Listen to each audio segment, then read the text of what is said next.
तभी गोकू कहता है कि मुझे बहुत खुशी है कि वेजिटा, मैं तुम्हें एक बार फिर से वापस देख पा रहा हूँ, वरना मुझे तो लगा कि मैं हमेशा के लिए फंस चुका हूँ और मैं तुम्हें दोबारा कभी नहीं मिल पाऊंगा।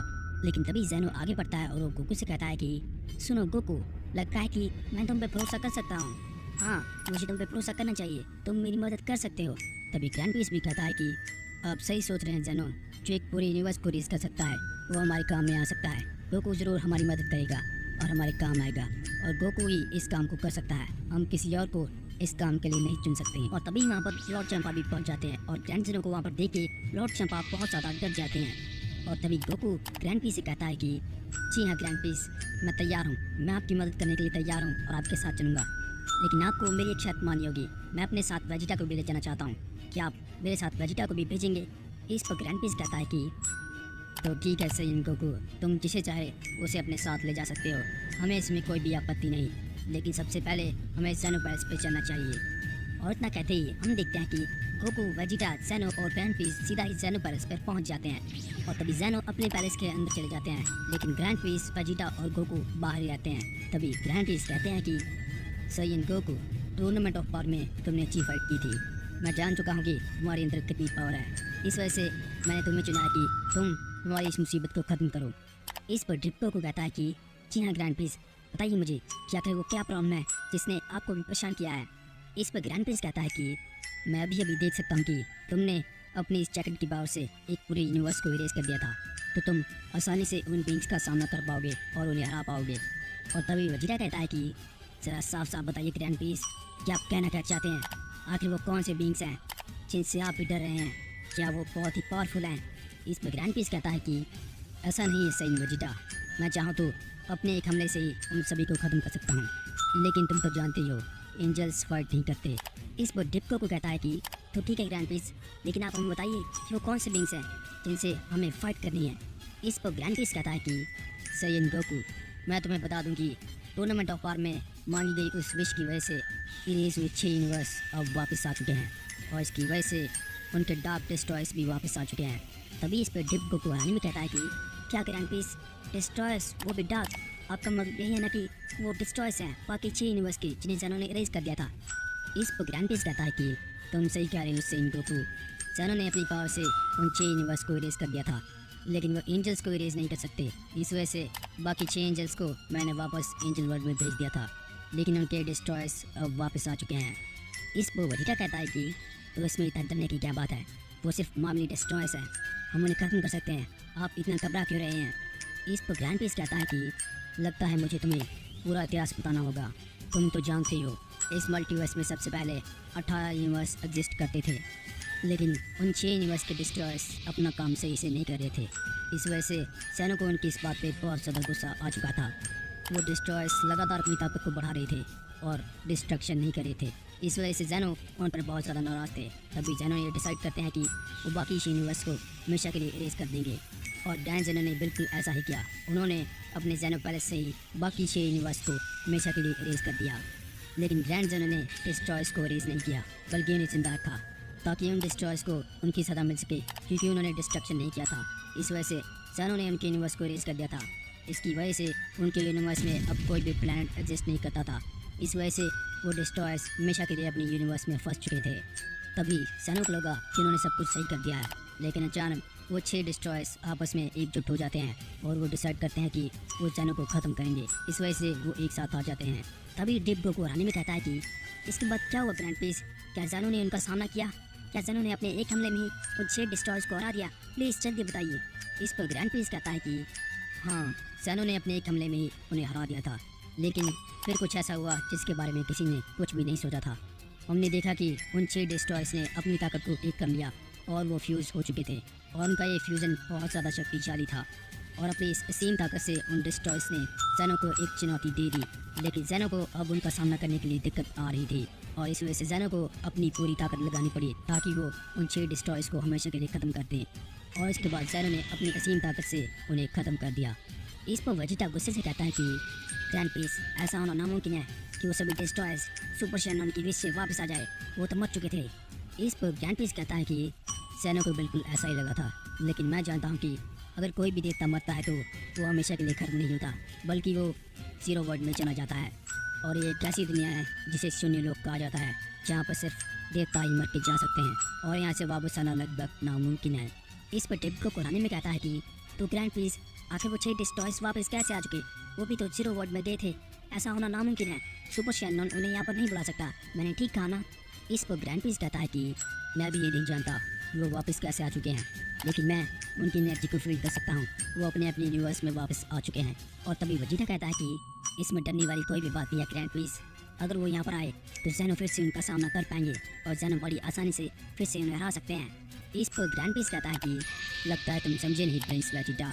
अगर ज़ैनो ने दोबारा उनका सामना यहाँ पर किया तो इस बार शायद ये पूरा मल्टीवर्स ही खत्म हो सकता है, क्योंकि ज़ैनो को जब गुस्सा आता है तो कोई भी उनके गुस्से को शांत नहीं कर सकता।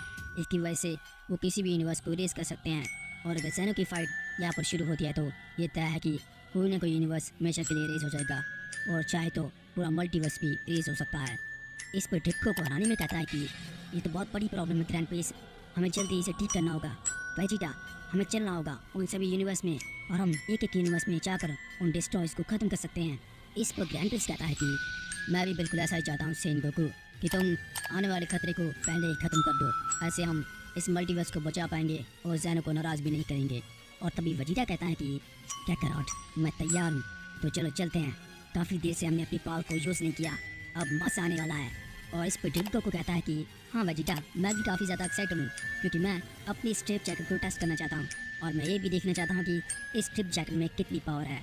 और तभी ग्रैंड प्लीज दोनों को एक एक डिवाइस दे देता है और कहता है कि तुम दोनों इस डिवाइस की मदद से यूनिवर्स 13 से लेके यूनिवर्स 18 तक ट्रैवल कर सकते हो और तुम्हें एक एक यूनिवर्स में जाना होगा, यानी कि तुम्हें अकेले ही एक डिस्ट्रॉय का सामना करना होगा और उसे हराना होगा। लेकिन तभी टिप्को को हंसते हुए कहता है कि माफ़ कीजिए ग्रैंड प्लीज, लेकिन अगर हमें उन्हें हराना है तो हम उन डिस्ट्रॉयर्स के स्क्रीन का इसको ख़त्म कर देते हैं, इससे वो खुद ब खुद मर जाएंगे। तभी ग्रैंड प्लीज कहता है कि हमारा ये प्लान बहुत अच्छा है सेन गोकू, लेकिन फ़िलहाल ऐसा कुछ भी नहीं हो सकता, क्योंकि उन डिस्ट्रॉयर्स के पाइस पहले ही मर चुके हैं। मैं नहीं जानता कि उन्होंने 0 वर्ड में ऐसा क्या किया जिसकी मदद से वो इस रियलिटी में वापस आ चुके हैं।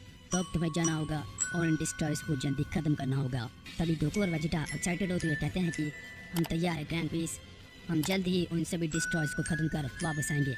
इसी बीच ग्रैंड प्लीज कहते हैं कि याद रखना सेन गोकू, यूनिवर्स 18 में हमारा सबसे पावरफुल डिस्ट्रॉयर से सामना होगा और तुम्हें उसे हराने के लिए सेन वेजिटा की भी ज़रूरत पड़ेगी।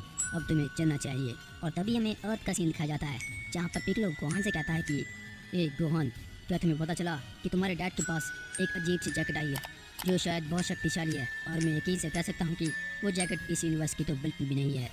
इस पर गोहान कहता है कि हे पिकलो, मैं समझता हूँ, मैं ये भी जानता हूँ कि हमारे इस यूनिवर्स में फ्रीज़ा के पास ही सबसे मॉडर्न वेपन्स होते हैं। क्या तुम्हें नहीं लगता कि हथियार भी फ्रीज़ा का हो सकता है? इस पर पिकलो कहता है कि नहीं गोहान, वो कोई हथियार नहीं, बल्कि वो तो एक जैकेट है और दिखने में ये बिल्कुल मामूली लगती है, लेकिन इसके अंदर कई सारी अजीब शक्तियाँ हैं। लेकिन इसी बीच हम देखते हैं कि वहाँ पर लॉर्ड बीरिस और विस भी पहुँच जाते हैं। और इसी बीच बीरिस कहता है कि सबसे पहले तो मैं थोड़ा सा खाना खाना चाहता हूँ और इसके बाद मैं गोकू और वेजिटा से मिलना चाहता हूँ, क्योंकि मैं देखना चाहता हूँ कि वो कितने शक्तिशाली हुए हैं टूर्नामेंट ऑफ पावर के बाद। इसी बीच बीस कहता है कि माफ़ कीजिए लॉर्ड बीस, मुझे लगता है कि गोकू और वेजिटा यहाँ पर मौजूद नहीं है। मैंने उन्हें कुछ देर पहले यहीं पर देखा था, लेकिन फ़िलहाल अभी मुझे वो यहाँ पर मौजूद नहीं दिख रहे।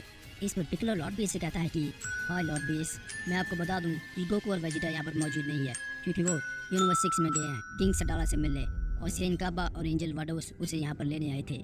ये सुनने के बाद बीरिस बहुत ज़्यादा हैरान हो जाता है। तभी बीरिस कहता है कि अरे नहीं, ऐसा नहीं होना चाहिए था। वो जोकर गोकू जरूर यूनिवर्स 6 में जाकर फाइट कर रहा होगा। अगर ज़ैनो ने दोबारा ऐसा होते हुए देख लिया तो उनके दिमाग में फिर से वही घटिया टूर्नामेंट ऑफ पावर वाली चीज़ें आएंगी। मैं नहीं चाहता कि दोबारा कोई ऐसा टूर्नामेंट ऑफ पावर हो। तुमने आकर गोकू को जाने कैसे दिया पिकलो? इस पर गोहान कहता है कि आप सब जानते हैं लॉर्ड बीरिस कि हम डैड को बिल्कुल भी नहीं रोक सकते। वो ट्रेनिंग करते रहते हैं, इस वजह से उन्हें रोकना नामुमकिन था। और तो और प्रिंस वेजिटा भी उनके साथ गया है। और तभी बीरिस गुस्से में विस से कहता है कि हे विस, क्या हमें यूनिवर्स 6 में चलना चाहिए? क्या तुम मुझे यूनिवर्स 6 में ले जा सकते हो? क्योंकि मैं जानती ही उस गोकू से मिलना चाहता हूँ और उसे सबक सिखाना चाहता हूँ। इस पर विस कहता है कि मैं आपको जरूर ले जा सकता हूँ लॉर्ड बीरिस, लेकिन फिलहाल मैं काफ़ी ज़्यादा भूखा हूँ। मैं चाहता हूँ कि आप भी थोड़ा खाना खा लें और मैं भी, इसके बाद हम यूनिवर्स 6 में जा सकते हैं। लेकिन तभी हम देखते हैं कि वहाँ पर एक शिप लैंड होती है और ये शिप किसी और की नहीं बल्कि जैको की होती है, और जैको भी वहाँ पर पहुँच जाता है। तभी जैको बुल्मा से कहता है कि ये बुल्मा, क्या तुमने यहाँ पर नहीं देखा? अर्थ पर कुछ देर पहले ही एक अनजान चीज़ लैंड हुई थी। मैं जानना चाहता हूँ कि वो चीज़ कहाँ पर है। इस पर पिकलो कहता है कि मुझे लगता है कि ज़रूर तुम उस अजीब से स्पेस बॉट की बात कर रहे हो जिसे मैंने वेजिटा और गोकू ने देखा था। इस पर जैको कहता है कि हाँ पिक्लो, मैं वही स्पेस बॉट की बात कर रहा हूँ। क्या तुम जानती हो कि वो कहाँ पर है? प्लीज़ मुझे जल्दी वहाँ पर ले जाओ, क्योंकि मेरे लिए जानना बहुत ज़रूरी है कि वो स्पेस बॉट कहाँ है और उसके साथ किसी ने कुछ किया तो नहीं। इस पर पिक्लो कहता है कि तो फिर मुझे माफ़ कर दो जैको, मैं तुम्हें बताना चाहता हूँ कि गोकू ने स्पेस बॉट को तबाह कर दिया था, लेकिन इसके अंदर कुछ भी खास नहीं निकला। हमें सिर्फ एक मामूली सी जैकेट मिली जिसका नाम है ड्रिप जैकेट। हाँ, लेकिन शायद वो थोड़ी सी अजीब है। इस पर जैको हानि में कहता है कि तुम्हें ऐसा नहीं करना चाहिए था पिक्लो, वो कोई आम जैकेट नहीं थी, बल्कि वो तो इस मल्टीवर्स की सबसे शक्तिशाली चीज़ है। तुम्हें उसे ऐसे यूज़ नहीं करना चाहिए था। तुमने बहुत बड़ी गलती कर दी है पिक्लो, गोकू को उसे पहनना नहीं चाहिए था। तुम्हें अंदाजा भी नहीं है पिक्लो कि वो ड्रिप जैकेट क्या कर सकती है। उस ड्रिप जैकेट को यूज़ करने वाला इस मल्टीवर्स में सबसे शक्तिशाली बीइंग बन जाता है। और ये सुन के पिक्लो बहुत ज़्यादा हैरान हो जाता है। तभी वहाँ पर लॉर्ड वीरस भी आ जाते हैं। वीरस कहता है कि अगर तुम इतना सब कुछ कैसे जानते हो, एक मामूली सी जैकेट से मल्टीवर्स को बड़ा क्या नुकसान पहुँच सकता है।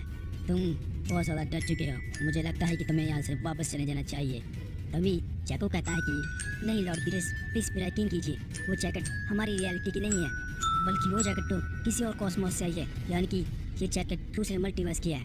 और मैं ऐसा इसलिए कह रहा हूँ क्योंकि मैं एक इलेक्ट्रिक पेट्रोल मैन हूँ। मैंने महसूस किया था कि उस स्पेस बॉट के अंदर जो भी चीज़ थी वो बेहद ही शक्तिशाली थी, यानी कि अब गोकू इस मल्टीवर्स में सबसे शक्तिशाली बन चुका है। लेकिन इसकी वजह से गोकू की जान को बहुत बड़ा खतरा है, और इससे भी बढ़कर इस मल्टीवर्स को गोकू से खतरा है। और ये सुन के वीरस बहुत ज़्यादा हैरान हो जाता है। तभी वीरस कहता है कि अगर तुम्हारी बात में जरा सा भी सच्चाई है तो मैं तुम पे यकीन करता हूँ। हमें जल्द ही गोकू को ढूंढना होगा, इससे पहले कि गोकू कोई हरकत करे जिसके बारे में सैनों को पता चले और हम फिर से मुसीबत में आ जाएं। इस पर विस कहता है कि ओ लॉर्ड वीरस, ये तो बहुत बड़ी प्रॉब्लम होगी। तो मैं भी चेक करता हूँ कि आखिर सेन गोकू कहाँ है यूनिवर्स 6 में। और हम देखते हैं कि विस अपने स्टाफ से गोकू की लोकेशन को चेक करता है, लेकिन उसे कहीं भी गोकू यूनिवर्स 6 में नजर नहीं आता। लेकिन इसी बीच में सीन दिखाया जाता है यूनिवर्स 13 का। ड्रिप गोकू अब यूनिवर्स 13 में पहुंच चुका था, और ड्रिप गोकू सीधा ही यूनिवर्स 13 के डिस्ट्रॉयर के पास पहुंचता है। तभी वो डिस्ट्रॉयर गोकू को देख के काफ़ी ज़्यादा हैरान हो जाता है और कहता है कि तुम कौन हो? आखिर तुमने हिम्मत कैसे की कि तुम डिस्ट्रॉयर बैंड के सामने आओ? मैं अभी तुम्हें दिखाता हूँ कि मैं कौन हूँ। इस पर ड्रिप गोकू कहता है कि ओह, तो आपका नाम बेंजा है। मुझे लगता है कि आप सही है ना? लेकिन मैं आपको यहाँ पर ख़त्म करने आया हूँ क्योंकि आप सैनों को ख़त्म करना चाहते हैं। इस पर बेंजा कहता है कि हाँ, मैं चाहता हूँ, क्योंकि उसने बेवजह ही हमें ख़त्म कर दिया था। लेकिन अब मैं वापस इस रियलिटी में आया हूँ और मैं जल्दी ही उस सैनों को ख़त्म कर दूँगा। फिलहाल मैं अपनी ताकत को बढ़ा रहा हूँ। अगर तुम यहाँ से जिंदा बचना चाहते हो तो तुम जा सकते हो, लेकिन अगर मुझे तुम ख़त्म करना चाहते हो तो तुम कोशिश कर सकते हो, क्योंकि सब जानते हैं कि डिस्ट्रॉयर बेंजाल को कोई भी नहीं हरा सकता। तुम मेरे सामने कुछ भी नहीं हो। इस पर ड्रिप गोकू कहता है कि अरे वाह, आपकी बातों से लगता है कि आप काफ़ी ज़्यादा शक्तिशाली हैं। मुझे आपसे फाइट करने में काफ़ी ज़्यादा मज़ा आएगा, लेकिन अफसोस मुझे आपको ख़त्म करना होगा। और इसी बीच हम देखते हैं कि बेंजार आगे बढ़ता है और गोकू पे अपना एक पंच कर देता है, और इसकी वजह से ड्रिप गोकू पीछे जाकर गिरता है। और तभी ड्रिप गोकू कहता है कि अरे वाह, ये पंच तो काफ़ी ज़्यादा पावरफुल था। सच में मुझे काफ़ी ज़्यादा दर्द हो रहा है, लेकिन मैं वादा करता हूँ कि मैं आपको भी इस दर्द को महसूस करवाऊंगा। और इतना कहते ही ड्रिप गोकू भी आगे बढ़ता है और वो भी सैयन बेंजार के ऊपर हावी हो जाता है, जो कि यूनिवर्स 13 का एक डिस्ट्रॉयर था। लेकिन हम देखते हैं कि ड्रिप गोकू अब बहुत ज़्यादा पावरफुल था, और गोकू अपनी बेस फॉर्म में ही डिस्ट्रॉयर बेंजार का सामना बड़ी आसानी से कर रहा था और उसे बहुत ज़्यादा नुकसान पहुंचा रहा था। और तभी फाइट के बीच ड्रिप गोकू कहता है कि अगर तुम सैनों को ख़त्म नहीं करोगे तो मैं तुम्हें जिंदा छोड़ दूंगा। वादा करो, अगर तुम ऐसा नहीं करते तो मैं तुम्हें जिंदा छोड़ दूंगा। इस पर बेंजार कहता है कि अरे वाह, तो तुम्हें लगता है कि तुम मुझे ख़त्म कर सकते हो? हाँ, मैं तुम्हें ख़त्म करने के बाद उस सैनों को भी ज़रूर मारूंगा, और मैं ऐसा हमेशा करूंगा। जब तक मैं जिंदा हूँ मैं सैनों को ख़त्म करूंगा। इस पर ड्रिप गोकू को ये फील हो जाता है कि ये डिस्ट्रॉयर पूरी तरीके से डार्क डिस्ट्रॉयर बन चुका है। इस वजह से ड्रिप गोकू ये फैसला करता है कि अब उसे इस डिस्ट्रॉयर को ख़त्म करना होगा।